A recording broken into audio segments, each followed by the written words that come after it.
Good morning, my dear students. Welcome to another lesson for Empowerment Technology. So this is lesson 3 for module 1 of quarter 1. So it's all about ICT in the context of global communication.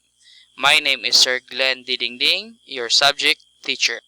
So after going through this module, you should be able to facilitate the practice in judging the credibility, value, and usefulness of research materials. Second, you can use the internet as a tool for credible research and information gathering to best achieve specific objectives. Okay, those are our target for today. So before we further proceed to our topic, let us have first the first activity, activity 1, named what is my name? So, or what's in my name rather. So the direction, write all your answers in your activity notebook. So you need to use an internet for this one. So using the internet, try to search your complete name. Then you're going to write down how many sites have you featured your personal name and what is written about you. So meaning it is not only one website that you're going to browse. No? Then you're going to answer the following. What other information are written about you? What are the search results coming from reliable sources and why? And then should these bits of information need to be posted or shown in public? So kindly answer that first before we proceed to our proper discussion. So this is lesson 3 for module 1 of quarter 1. So our lesson 3 is searching the web. So there are billions of information on the web, and it is a challenge for us to truly find which information is reliable and relevant. So here are some tips on how you may use to be able to look for relevant and reliable sources. So but before we proceed, so maybe the grade 12 GAS, I guess. So you already have a media and information literacy subject. So there you can get a relevant information on how to get a reliable information, relevant, which website is legit, what data is legit, because there anyone can be a source of information, but which one of those sources ang reliable. Okay, so let us talk about search engines. So what is search engine? Or what are search engines? So these search engines are websites used for retrieval of data, files, or documents from the database. This means that kaning search engines, these are programs that kung unsay i-type ni user sa iyang pag-search, kaning search engine ang mosala, then siya mo imutan-aw dito sa database. Ang database is a storage of information, data, information. No? Dito nakabutang tanang detalye nga gusto ninyong makuha sa internet. Gibutang na siya sa database. So, para makuha to nga information, kinahanglan tang mo gamit og search engine. Diba? Sama sa mag-type ta og something. Let us say, I want to look for the tallest building around the world. So kani nga mga words imong gi-type, iyan ang pangitaon sa database, and that is the work of the search engine. Okay, sir, how will we use that search engine, or what is the yung itsura? Okay, so these are some search engines that we use today. We have the Google, which is very common. DuckDuckGo, if you're familiar with this one. We have the Bing, Dogpile, Yipe, Google Scholar, Wikipedia, Yahoo, and Internet Archive. So these are just the few search engines that we use today. So I will show you an example of this one. Okay, I will open my web browser. So I have a web browser here, this Google Chrome. Okay. So kasagaran, if you're going to search, no, type ka diri or here, may kag google.com, right? So you have the google.com, and then this is the time mag-type ka the tallest building in the world or around the world. So you are using Google. Now this Google as the search engine. This is the search engine. Then the other one is Duck. Duck. Okay. DuckDuckGo. I'm sorry, DuckDuckGo rather. This is also a DuckDuckGo.com. You can also use DuckDuckGo.com, and then you're going to search the tallest building in the world. Okay. Or you can also use Bing. No? The Bing.com. Okay. Bing.com. It is also a search engine. Oh, Microsoft Bing. Where you can type the tallest building in the world. Okay. Then, there you go. You will be given the data nga imo ang gipangita. So that is what we call a search engine. Now, sir, I have a question. How can we access that search engine? So you can access the search engine through the help of web browsers. Unsa man web browsers, sir? So lantawa lang ni mga itsura. If you're familiar with this one, this is for Google Chrome.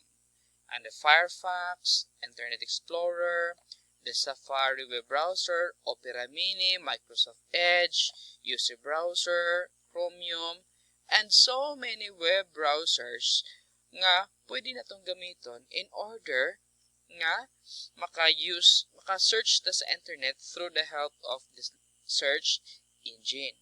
So in this example, I am using kaning akong gigamit karon nga web browser. This is an example of a Google Chrome nga web browser. So, lantawa lang sa inyo ang kuan sa inyong computer. So, kung wala mo makita ani, naay usa ka default ana.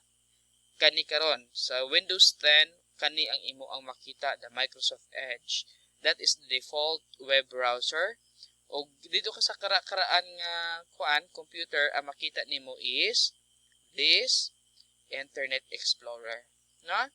So, kaning Microsoft Edge is simply the upgraded version of Internet Explorer. Kani sila mo default.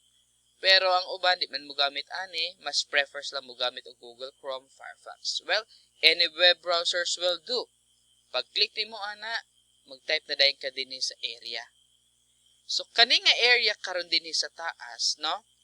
This area here is now the so-called, kini mag-type ka dinhi, this is now the so-called URL. Okay? That is what we call URL. Kaning area kung diin mag-type ikaw. So what is URL? Uniform Resource Locator. That is a Uniform Resource Locator. So, what is Uniform Resource Locator or URL? Okay? So, okay, that is URL. Okay. Example of a URL. Now, the web address. Now, this is the web address. Sama-sama magbutang ka dinhi. For example, facebook.com. Pag-click nimo facebook.com, kani karon nga area kana tanan, that is what we call the URL or the Uniform Resource Locator. So,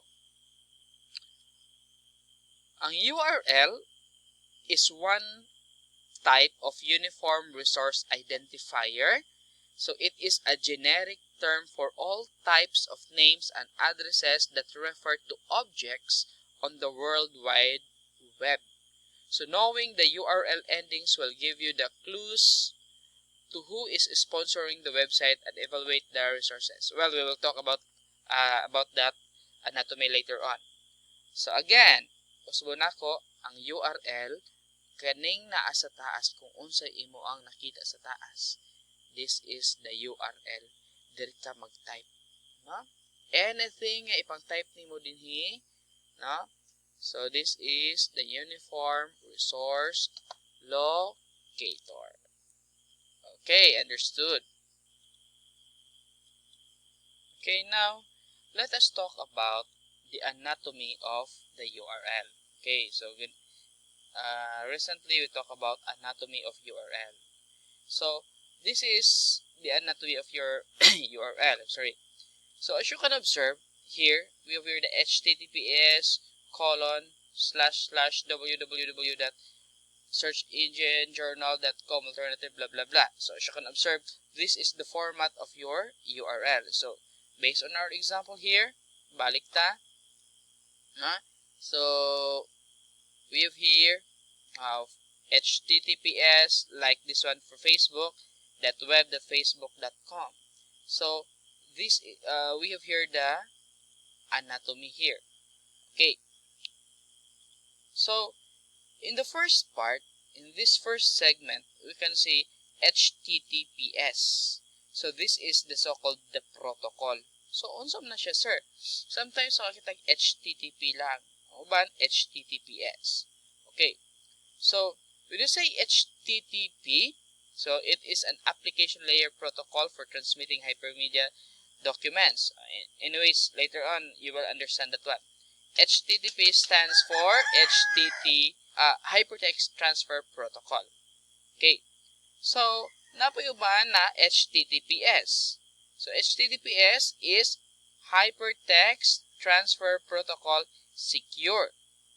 So it is an extension of the HTTP. So para asa dahil ng HTTP, sir?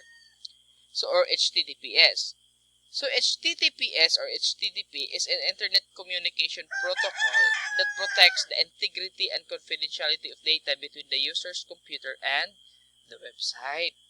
Okay? So meaning, we can assure that ang website nga imong gisudlan is very legit, na? Kung makakita ka og HTTP or HTTPS. Okay? Sama sa Facebook, no? If you click sa Facebook, naay HTTPS, meaning mas secure ang naay HTTPS. Okay, so we will jump into different websites later on na di ka makasure nga legit. Okay, so the next one is the www, which is the World Wide Web. So that is what we call the subdomain. Then the third one, sama sa www.facebook.com. So yeah, address searchenginejournal.com. So kaning ni search engine journal is the so-called the domain, and the .com is the top level domain. So we will talk about that one later on. Slash folders or the path. Then the next one is the page, and the seventh is name anchor. So unsa man ni siya, sir? So if you are a web developer, kung ikaw mga web developer nagama kag website, okay, so you will understand this one. But for us beginners, so diri hinay-hinayon nato dito. Okay,